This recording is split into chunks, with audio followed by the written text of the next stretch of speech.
first off, the low-wage labor market. About 20% of all hours that are worked in the economy today are worked for basically poverty-level wages. There's a large low-wage segment. And what makes that more problematic is that the mobility of adults out of that segment is low. So even in the 1990s, which is the best labor market we've had for our lifetime, only about a quarter of the adults who in the mid-1990s were working for low wages, only about a quarter of those by the end had succeeded in escaping that segment of the labor market. So clearly there's an issue around the low-wage labor market.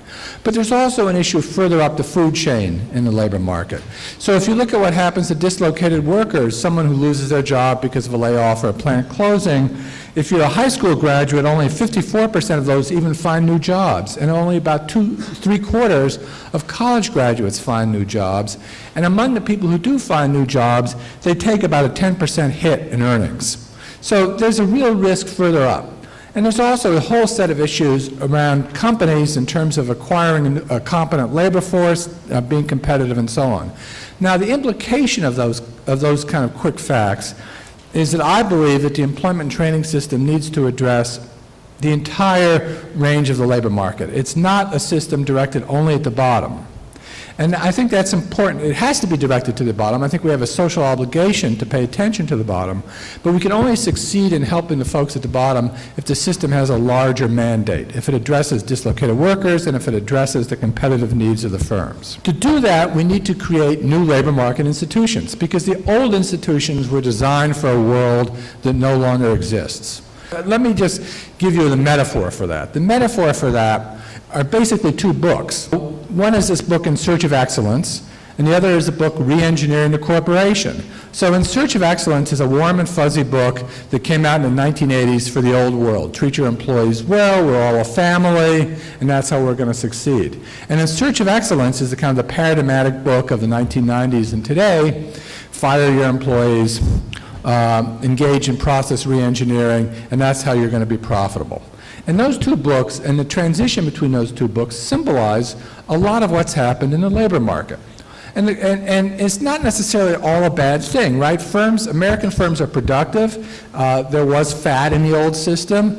Firms have to compete in a difficult environment. I mean, all of that is true. It's genuinely true. I'm not trying to diminish it at all. But it creates real problems for employees. Now, the institutions that we have in the labor market were created for a different regime. And the kind of the easiest way to kind of think about that is to think about unemployment insurance. Unemployment insurance, created during the New Deal, is one of the great American institutions. It's a terrific institution. It's done a lot of good for a lot of people. But the underlying presumption of the unemployment insurance system is that you're working in a full-time, full-year job, and you're laid off, and you're probably laid off temporarily, and you're going to be recalled, and the system is designed to certify those people as eligible and to give them temporary assistance until they get recalled. That's what that system is about, fundamentally. But that's not the reality in today's labor market, right? We have large numbers of people who are working part-time, who are holding multiple jobs, who may not be eligible for the system. Most unemployment today is permanent, not subject to recall. It's a different regime. It's a different economy. It's a different labor market. The Employment Service is another example of an institution that was created for an old regime and is not functioning for the new regime. Labor law is another example. As you march through the kind of essentially what are the New Deal labor market institutions, and you think what they were and what kind of economy they were designed for, you will see that they were not designed for today's economy. And so when I say to you what you all are about, what we are about, what I'm about, what you're about, is to create new labor market institutions for this new economy. That's what I mean. That's the first kind of big point I want to make. The second point I want to make is how do you think about the kind of the boundaries of our world? What is the employment and training system? What should we be thinking about? The narrow view of the employment and training system is that it's WIA, JTPA, CETA, back, right? That it's the federal funding streams. Now, the federal funding streams are important, and I'll say something about them. But the employment and training system that should be designed to address the challenge that I laid out, that system is much more. It's the community colleges. The community colleges dwarf the federal WIA funding streams in terms of their impact. And furthermore, the community colleges, the student population of the community colleges, are heavily working class and low-income folks, the very constituencies that many of us are concerned about. A third element of the workforce system are all the state training funds, the UI diversion funds, whatever you want to call them, that are out there, state training programs. Another element of the employment training system is adult basic education, which is a $1.5 billion enterprise. If we're going to think about creating new labor market institutions, we need to think about all of these pieces and how they work together and how they don't work together. Now, one way to think about the system historically is to kind of march back from WIA to JTBA to CETA and so on. But that's, I don't think, really helpful. It's not helpful, first, because it's boring. But secondly, it's not helpful because underneath the hood of all the changes, a lot of what exists on the ground today is what existed back in 1960 under the War on Poverty and CETA, right? It's much more interesting, I think, to think about the system in a different way. And that is to think about what was the kind of the challenge, what were the themes of the system in different historical eras. So really, the employment training system as we know it today, believe it or not, started in the late 1950s with the Area Redevelopment Act, with the Manpower Development and Training Act. And what was the problem that those programs were designed to address? The problem that those programs were designed to address was the unemployment of working class people who were losing their jobs because of technological change.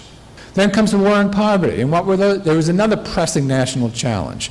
And the pressing national challenge of the war on poverty was clearly poverty. And it was on the paper every day, it was in the headlines every day, people talked about it in Washington. And the employment and training system was indeed seen as central to addressing the issues of poverty. In the 1980s and the 90s, we were concerned about America's competitiveness. We thought we were having our lunch eaten by Germany and Japan, a nation at risk, the high skills, low wages report, all of that. It was about competitiveness. And the employment and training system, again, was seen as fundamental to addressing what was seen as a national challenge. My point is that in different historical periods, our system was actually seen as important. People talked about it. They saw it as central to what they were worried about for the country as a whole. So the question I would ask you is, today, are we seen as important? No, we are not. There is not a national challenge out there about which we are seen as central, to which we are seen as central. And that is a fundamental problem for us. It's a problem in a variety of ways. But one of the ways is obvious. It's a problem in gaining the political support, the constituency for what we're about. But I really do believe that one of the issues now that we face as a system is trying to articulate our mission, not in terms of inside baseball among ourselves, but in terms of what the country is concerned about. Because if we can articulate a mission in terms of what the country is concerned about, then we can grow and we can be more effective at what we want to do.